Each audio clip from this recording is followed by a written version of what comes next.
Perkenalkan, nama saya Liga Mikil Noah dari kelas 12 IPA. Sini saya akan menerangkan tentang materi evolusi tugas biologi. Apa itu evolusi? Dalam ilmu biologi, evolusi merupakan perubahan pada sifat-sifat terwariskan, baik secara morfologis maupun fisiologis dalam satu populasi organisme dari suatu generasi ke generasi berikutnya. Perubahan tersebut terjadi karena adanya kombinasi tiga proses utama dalam evolusi, yaitu variasi, reproduksi, dan seleksi. Sifat-sifatnya terwariskan yang menjadi dasar terjadinya evolusi ini dibawa oleh gen yang diwariskan kepada keturunan satu makhluk hidup yang kemudian akan bervariasi dalam bentuk populasi. Jadi sifat organisme berproduksi keturunan yang akan memiliki sifat-sifat baru. Sifat-sifat baru ini diperoleh karena terjadinya perubahan gen akibat mutasi ataupun transfer gen antar populasi dan antar spesies. Pada spesies yang berproduksi secara seksual, kombinasi gen yang baru juga dihasilkan melalui rekombinasi genetika. Kombinasi gen ini yang kemudian meningkatkan variasi dan di antar organisme. Nah, evolusi terjadi saat perbedaan terwariskan ini kemudian menjadi satu yang lebih umum atau lebih langka dalam suatu populasi. Nah, pada materi evolusi biologi kelas 12 dijadikan pula tentang mekanisme terjadinya evolusi. Pahami, friend.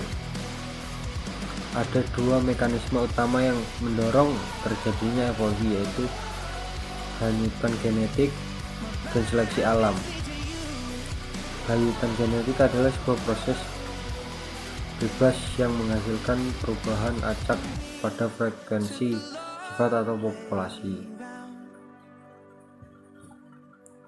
Hayatan genetik ini dihasilkan oleh probabilitas adanya suatu sifat yang diwariskan saat satu individu bertahan hidup dan berproduksi, sementara seleksi alam adalah proses yang menyebabkan sifat terwaris yang berguna dalam keberlangsungan hidup dan reproduksi organisme menjadi umum dalam suatu populasi bertahap.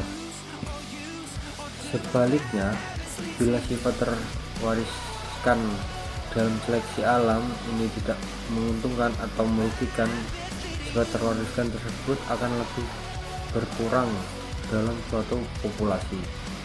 Sifat terwariskan yang menguntungkan dapat bertahan dalam suatu populasi terjadi karena individu dengan sifat terwariskan tersebut memiliki peluang yang besar untuk bertahan hidup dan bereproduksi, sehingga individu dengan sifat menguntungkan ini akan lebih banyak lahir pada organisme selanjutnya. Nah,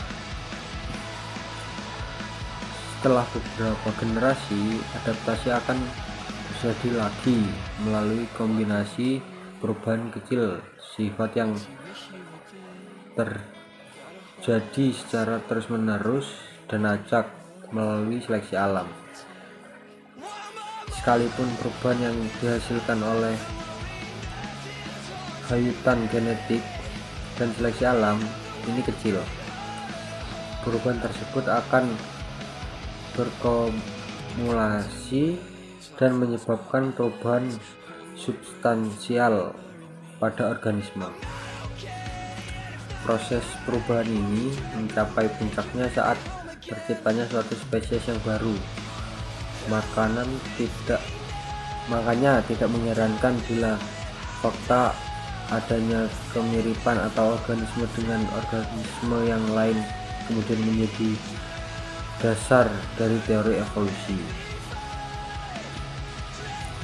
Kemiripan antara organisme tersebut mengsugestikan kalau semua spesies yang kita ketahui di muka bumi awalnya berasal dari nenek moyang yang sama, yang kemudian menjadi beragam karena proses divergen yang terjadi secara perlahan. Inilah mengapa teori asal-usul kehidupan berawal berdasarkan teori evolusi Charles Darwin menjadi populer. Sang bapak evolusi itu menyebut semua spesies yang ada di bumi berasal dari nenek moyang yang sama, yang berkembang dari waktu ke waktu. Itulah pembahasan tentang teori evolusi yang saya sampaikan. Terima kasih.